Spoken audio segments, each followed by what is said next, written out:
কার্যবিধির ২২১ থেকে ২৪০ পর্যন্ত আমরা দেখব চার্জ সম্পর্কে আলোচনা করা হয়েছে এবং সেই চার্জের বিষয়বস্তুগুলি কীরকম। চার্জ মানে হচ্ছে আমাদের ফৌজদারি কার্যবিধির ৪ ধারায় যে সংজ্ঞা দেওয়া আছে সেখানে সুস্পষ্টভাবে বলা হচ্ছে একাধিক দফা সম্বলিত কোনো ব্যক্তির বিরুদ্ধে অভিযোগ। অভিযোগ মানে হচ্ছে আপনি কারো বিচার করার জন্য তার আগে যেটা প্রয়োজন সেটা হচ্ছে তার বিরুদ্ধে সুস্পষ্ট আঙ্গুল তুলে বলা, তার সুস্পষ্ট বলা যে আপনি এই অভিযোগটি করেছেন। এখন কোনো মানুষ অভিযোগ করেছে কিনা এটা কার মাধ্যমে উঠে আসে।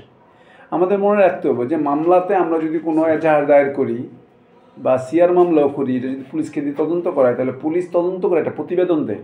প্রতিবেদন দেয় মানে হচ্ছে তার বিরুদ্ধে আপাত দৃষ্টিতে প্রতীয়মান হয়ে গেছে এই অপরাধটা উনি করেছেন।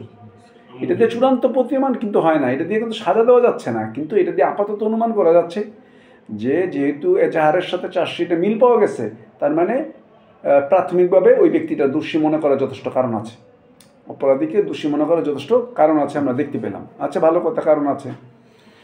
এখন এটা আসার পর চার্জ আসার পর এখন যেহেতু ধারার উপর ভিত্তি করে আদালত নির্ধারণ হয়, কাজে ধারার উপর ভিত্তি করে এই মামলা ম্যাজিস্ট্রেট কোর্টে চলে যেতে পারে, এই মামলা দায়ের আদালতে চলে যেতে পারে। কারণ যেহেতু ধারার উপর ভিত্তি করে ম্যাজিস্ট্রেটদের বিচারিক ক্ষমতাটা বন্টন হয়, ধারার চার্জশিটটা ধারার উপরে, কিন্তু মামলা ধারার উপর ভিত্তি করে কিন্তু বদলি হয় না। ৩০২-এর মামলা, খুনের মামলাও কিন্তু ম্যাজিস্ট্রেট কোর্টে থাকে যতক্ষণ পর্যন্ত চার্জশিট না আসে। আমি যে মামলাটা করতেছি বেসরকারি বিশ্ববিদ্যালয়ের ছাত্র হত্যার মামলাটার আজকে ডেট ছিল মামলাটা, তাহলে কি ৩০২-এর মামলা চার্জশিট আসার আগ পর্যন্ত ম্যাজিস্ট্রেট কোর্টে দিতে হবে। ম্যাজিস্ট্রেট কোর্টে আমরা কন্টেস্ট করতেছি, তাহলে ম্যাজিস্ট্রেট কোর্টে যে আমরা কন্টেস্ট করতেছি তার মানে কি ৩০২-এর মামলা ম্যাজিস্ট্রেট কোর্টে থাকতে থাকে কতদিন পর্যন্ত থাকবে? যতক্ষণ পর্যন্ত চার্জশিট না আসবে।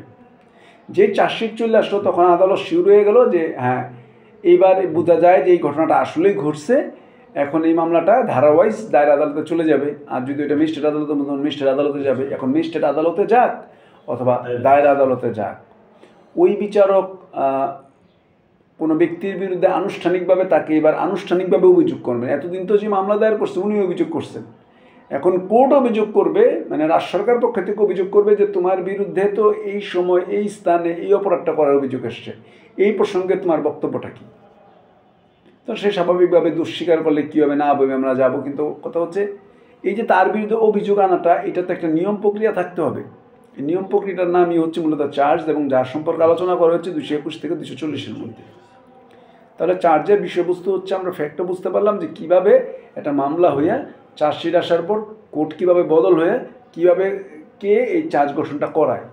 সরকার পক্ষের উকিল এই চার্জ গঠনটা মানে আসামিকে স্পেসিফিকলি তার চেহারা বরাবরই তো আর উল্লেখ করে বলে না, তাকে উল্লেখ করে তাকে জিজ্ঞেস করে যে শোনেন আপনার বিরুদ্ধে এই অভিযোগ, এটাই হচ্ছে চার্জ। কিন্তু এই যে শোনেন কী কী আপনার বিরুদ্ধে এই অভিযোগ, এটা কীভাবে বলতে হবে, কোন প্রক্রিয়ার মাধ্যমে বলতে হবে, কী কী বলা যাবে কী কী বলা যাবে না, এগুলি হচ্ছে ২২১ থেকে ২৪০-এর আলোচ্য বিষয়। এটা হচ্ছে মেন ক্যারেক্টার। আচ্ছা, এখন আমরা দেখি ২২১ থেকে ২৪০-এর গুরুত্বপূর্ণ যে বিষয়গুলি আমাদের আলোচ্য বিষয় সেগুলি মূলত কী বলছে। বলা হচ্ছে অভিযোগ যা চার্জের মধ্যে যে অপরাধটা ঘটছে অপরাধটার নাম সুস্পষ্ট বলতে হবে। অপরাধটার নামটা কেন বলা জরুরি? কারণ আইনের দৃষ্টিকোণ থেকে কোনো ব্যক্তিকে স্পষ্ট বুঝতে হবে তার বিরুদ্ধে কী অভিযোগ। তাকে যদি আপনি অভিযোগটা না বলেন তাহলে সে বুঝবে না তো তার বিরুদ্ধে কী অভিযোগ, এবং সেইটা কাউন্টার দেওয়ার মতো কিছু বলার মতো তো তার আগে বুঝতে হবে। একটা লোক একটা ভাষায় বোঝে না, তাহলে কি তাকে শাস্তি দেওয়া যাচ্ছে কিনা? উত্তর হচ্ছে না।